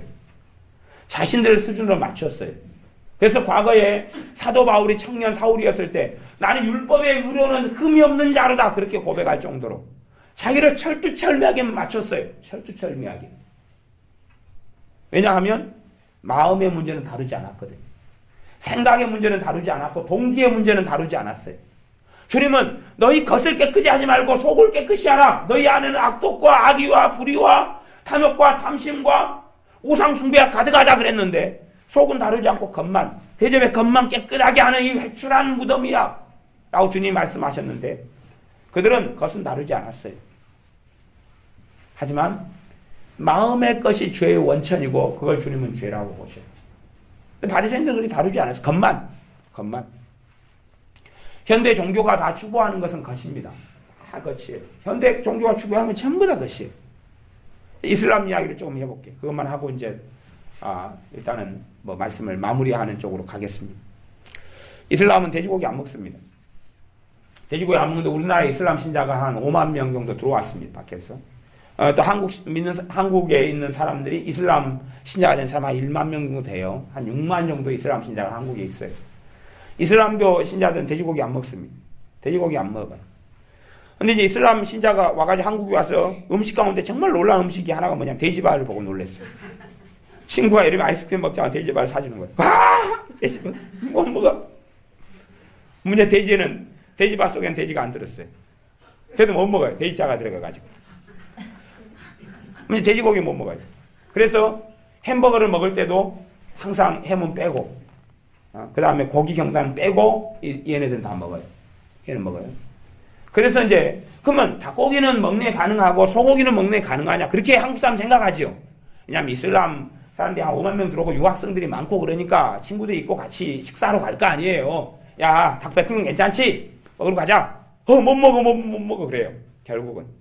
왜 못 먹어? 그건 돼지고기 아닌데. 아니, 닭고기든 소고기든 먹으려면 코란에 의해서 한 큐에 목을 자른 것만 먹을 수 있어요. 이게 2번 칼질해가지고 죽인 건 안 되고요. 한 번 칼질로 죽인 고기만 그걸 할렐이다 그래요. 허락돼요. 그래서 먹어요. 그렇지 않은 고기는 전부 다 닭고기든 소고기든 부정한 음식이 돼요. 그래서 부정한 것은 못 먹어요. 그렇기 때문에 한국에 이슬람 음식만 전문적으로 하는 식당이 몇 개가 있어요. 이태원 같은데. 그런 데만 가가지고 이제 그것만 사 먹어요. 그것만. 근데 이제 결국은 유학생을 하다 보면은 이상한 음식 다 먹어야 되잖아요. 그냥. 그러니까 그때 코란에서 허용한 게 뭐냐 그러면 기도문을 외우고 먹으면 그 음식이 깨끗해진다. 그래서 이제 먹는다 하는 것이. 그러니까 여자든 남자든 간에요. 이 코란의 경전에 있는 외형적인 걸 지키려고 목숨을 겁니다. 걔네들 실제로요. 좀 그래도 문제가 되는 것 중에 하나는 기도문을 외우고 해도 자신의 양심이 계속 걸려가지고 못 견딘다는 거예요. 이슬람 그 친구들이 하는 이야기입니다. 못 견디다 자기 양심에 걸려가지고 기도문 한두 번 외울 때는 괜찮은데 매일 그러다 보니까 자기 양심이 화인 맞는 것처럼 못 견딘대요. 그래서 억지로 먼 거리라도 그 음식을 사러 간대요. 그래서 코란이라든지 이슬람 그 음식 그 협회에서 인정한 곳이 있대요. 인정한 식품 회사들 것만 먹게 돼 있대요. 그것만 취급하는 데 찾아가가지고 먹어요. 이슬람 같은 데는 뭘 추구해요? 외형이죠, 외형. 그런데 그것이 해볼만 하다는 거예요. 해볼만 하다. 바리새인들이 서기관들이 과거 유태인들이 추구했던 길이 그것이에요. 문제는 그것이 다른 식구의 얼굴을 쓰고 교회 안에 들어와서 행위구원론으로 들어가게 만드는 것이. 제가 행함이 필요 없다. 뜻대로 안 살아야 한다는 이야기를 하는 게 아니에요. 솔직히 사람들이 모르면 모르지만 알면 아는 사람들은 제가 대부분 죄를 많이 다룬다는 걸 알아요. 죄, 회개. 제가 말씀 전하는 핵심은 크게 세 가지입니다. 이 집회를 서울에서 열고 하는 것도 제가 자의적으로 열지는 않아요, 솔직히 올라오면서도 언제나 집회 안 하게 될까? 한 달에 한 번 하는 것도 이렇게 나는 힘들다. 근데 하려고 그런 게 아니고 서울에서 그냥 몇 분이 오셔가지고 해달라 그러는 거예요. 자기들이 사람 모으겠다고. 그럼 그분들은 사라지고 없는데 장소는 얻어놓고. 그러니까 이제 하게 되는데 그래서 몇 번 땡땡이도 하고 그랬는데 그래도 이제 38번째인가 그런 것 같아요. 근데 그분들이 이제 사람 모을 때는 더 많았는데 이제 그분들 인맥이 좋고 활동적이니까 그래가지고 이제 이거 이럴 수도 없고 저럴 수도 없는 입장이 제 입장인데 그냥 조용히 있고 싶은데 근데 집회를 열면 크게는 세 가지 주제입니다. 하나는 복음이에요. 근데 복음은 예수님이잖아요. 예수님을 누가 필요로 해요? 죄를 깨닫는 사람이 필요하죠. 죄인이 필요하죠. 죄를 깨닫게 하는 겁니다. 다음 회개입니다. 회개 중심에도 내 행위가 있습니까? 예수님의 십자가가 있습니까? 예수님의 십자가가 있어요. 뭐 간단해요. 복음에 대한 이야기요. 죄에 대한 이야기요. 그리고 계속 회개시키는 거죠. 누구를 의지한 회개요? 예수님의 사랑, 긍휼, 십자가, 보혈. 아버지의 사랑. 설교하면 아버지 사랑 이야기하고 주님의 사랑 이야기하고 죄를 다루면 어떤 집회는 5번 내내 죄만 그냥 깊이 파고 들어갑니다. 비상적으로 죄는 안 다루려고 예를 써요. 비상적으로가 아니라 교만 끄면 교만을 심도 깊게 파고 들어가 버려요. 자기 의의 그면 자기 의를 깊이 있게 파고 들어가요. 또 자존심 그면 자존심 깊이 있게 파고 들어가요. 남자 자존심은 한 2가지만 만족시켜주면 말 잘 들어요. 먹을 거 잘 주면 되고요. 그런 게 있어요. 자, 그런 것처럼 실제로 우리 삶 속에서 가장 큰 문제가 되는 것은 행위구원론이라는 그 독약을 조금씩 먹고 나면 병 들어가기 시작해요. 시편 84편 10절인가 보면 뭐가 있냐 그러면 이 하나님의 사람이 궁전에서 한 날이 어디에, 아니, 궁궐에서 첫날이 어디에서 하루가 낫다 그래요? 궁궐 첫날하고 하나님의 전에서 하루하고 어디가 낫다 그래요? 하나님의 절에서 하루가 낫다 그래요. 왕이, 임금이 궁궐에서 와우식하고 사는 그 첫날보다, 첫날이면 3년 정도의 시간이죠. 근데 하나님의 전에서 하루가 낫다. 하나님 전에서 누구를 뵈고 만나죠? 하나님을 뵙고 만나죠. 왜요? 하나님을 사랑하니까. 하나님을 사랑하니까. 봐보세요. 내 허물이 더 많이 드러날수록 진짜 예수님의 사람들은 예수님을 더 사랑하게 됩니다. 내 죄가 더 많이 드러날수록 예수님을 더 사랑하게 되는 것이 바른 길입니다. 왜냐하면 그것을 용서해 주시기 때문에. 그 죄를 위해 주님이 십자가에 죽으셨기 때문에. 내 죄가 드러나면 드러날수록 주님을 더 사랑하는 길을 가요. 그래서 삶이 변해가고 마음이 변해갑니다. 내 능력과 내 힘으로 가는 주님을 사랑하니까 누가 역사하세요? 성령님이 역사하세요. 성령님이. 주님을 영화롭게 하는 자리에 성령님이 임재하시고 역사하세요. 성령님이 나를 변화시켜요. 대신에 내가 주님을 의지하고 의존해야 돼요. 내가 의지하고 의존해야 돼요. 주님이 아니면 답이 없다는 걸 알아야 돼요. 돈도 아니고 차도 아니고 자식도 아니고 부모도 아니고 명예도 아니고 건강도 아니고 예수님만이 답이다 하는 것을 기억해야 돼요. 그분은 살아계십니다. 재림과 휴거를 많은 사람들이 기다려요. 주님의 재림을 기다려요. 근데 거기도 함정이 있어요. 생각해 보세요. 성경은요, 주님이 오신다는 말씀보다 더 많은 부분에서 무엇을 말씀하냐 그러면 내가 너희와 함께 있다. 너희 속에 거룩하신 성령님이 거하셔서 진리의 영으로 너희를 이끌어 가신다. 내가 가서 다시 오겠는데 누구로요? 예수님의 영인 성령님을 통해서. 그게 내주하셔요.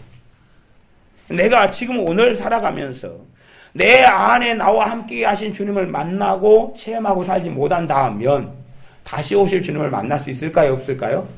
이게 장담무답니다. 자기 안에 계신 주님은 부인하고 오실 주님을 기다린다니요. 실제로 주님이 오늘 저녁에 오시면 결과론적으로는 그렇게 이야기해야 됩니다. 주님, 아까 점심 때 주님과 시간을 보냈는데 그때는 전화통화 점심 때 했는데 직접 이렇게 얼굴을 대면해 보니 너무 좋습니다. 그러니까 아까도 함께 지냈어요. 아까까지도 교제하고 만나고 교통하고 지냈어요. 그리고 실제로 만나는 것이 주님의 재림의 현장이 돼야 됩니다. 그런데 아이고 내가 예수님 30년 전에 믿었는데 그때 예수님을 만나고 그때 천국 체험을 통해서 한번 입신해가지고 만났는데 30년 만에 주님 만납니다. 그러면 주님 뭐라 그런지 압니까? 나는 모른다. 그럽니다. 20년 전에 입신해가 주님 만났는데 그때 광채가 빛나는 그 모습 그대로군요. 너무 오래간만이에요. 어떻게 이렇게 나를 오래 기다리게 하셨는가요?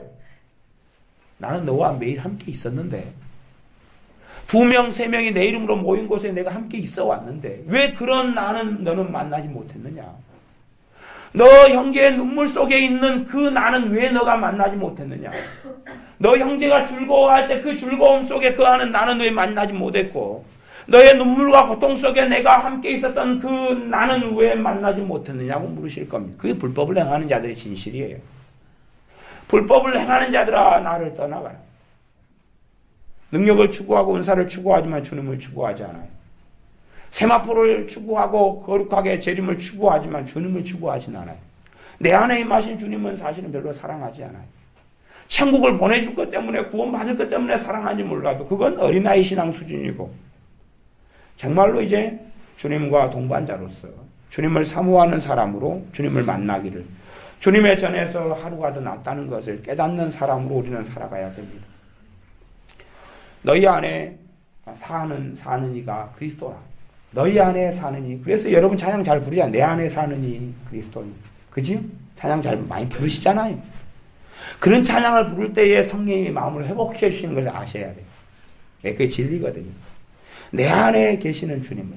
그래서 내 안에 계신 주님을 만나고 체험할 때 나는 하나님의 자녀고 구원받는 사람 아니에요. 그렇죠? 내 안에 주님이 계시는데 주님이 오시면 내가 주님 만날까요? 못 만날까요? 어떻게 생각하세요? 내 안에 주님이 계시는 걸 내가 알고 내 안에 성령 역사하시고 내가 그분과 만나고 교제하고 사는데 오시는 주님을 내가 왜 못 만날까요 도대체? 행위 구원론이요, 예수님에게서 눈을 돌려버리게 만들어요. 여러분의 삶 속에 자신의 행위를 의지하는 어리석음에 절대 빠지지 말아야 됩니다.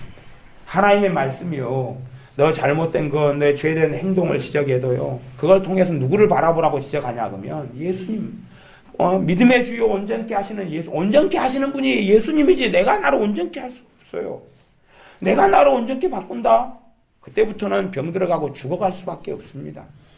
내 의로움이 되시는 분은 예수님이고, 그게 고린도전서에 나왔습니다. 예수님은 우리에게 지혜가 되시고 거룩함이 되시고 의로움이 되신다 그랬습니다. 예수님으로 옷 입지 않는 사람, 믿음으로 옷 입지 않는 사람은 주님 앞에 섰을 때 예복이 없는 자입니다. 자신의 행위를 가지면 누더기 같고 더럽고 쓸모없는 거지옷보다 못한 게 됩니다. 서로 내게 아름다운 행위가 있다 할지라도 그것은 주님께서 내 안에 사셨기 때문에 주님께 드리는 열매에 불과합니다. 성령님의 열매도 또 성령님의 열매라 그러지 누구 열매라고 안 그럽니다.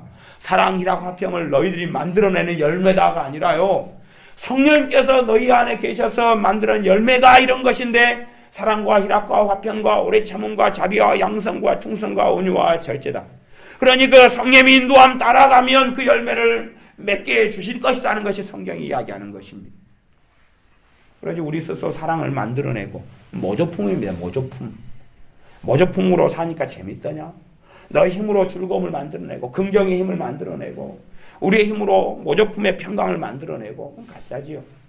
진짜는 내 안에 그분의 피로, 그분의 십자가로 죄인된 우리를 구원하러 오신 주님, 아무 쓸모없고 아무런 사랑도 없고 아무런 의로움도 없고 아무런 거룩함도 없고 아무런 미래도 없고 탄식밖에 없고 눈물밖에 없는 나를 구원하러 내 안에 임하신 주님을 믿는 사람, 그 사람이 하나님의 자녀입니다. 그것을 도대체 누구에게 빼앗겨서 갈라디아 교회들이 다른 복음으로 같은 것에서 가려 그럽니까? 그러면 안 되는 것입니다. 그러면 안 되는 것이에요.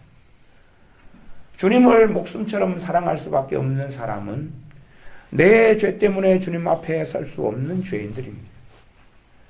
일만나한테 탕감받지 않으면 절대 구원받지 못하기 때문에 주님을 목숨같이 사랑할 수밖에 없습니다. 주님을 사랑하는 사람들이 다 되시기를 예수의 이름으로 축원합니다. 기도하겠습니다.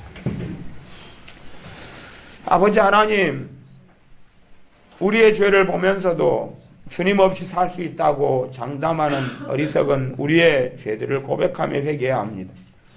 주님을 의지하노라 하지만 자꾸만 내 행동을 보고 행위를 보면서 내 스스로의 힘으로만 발부둥치며 판단하고 정죄하고 스스로 하고 남을 판단하기도 하는 바리새인 같은 완악함을 고백합니다. 주님, 이 억만가지 죄악에서 나를 깨끗하게 하시는 분이 우리 주님밖에 없는 것을 고백합니다. 주님께서 우리를 사랑하시기 때문에 우리가 살 수 있는 것을 감사를 드립니다. 이렇게 쓰레기가 많고 죄가 많고 오염되어 있고 악하고 또 넘어지고 또 넘어지는데 우리를 버리지 않고 우리 안에 계셔서 우리를 인도해 주시며 권고하시는 주님을 찬양하며 경배합니다. 끝까지 주님 배우는 그날까지 주님의 손잡고 놓지 않게 은혜 주시고 도와주시옵소서.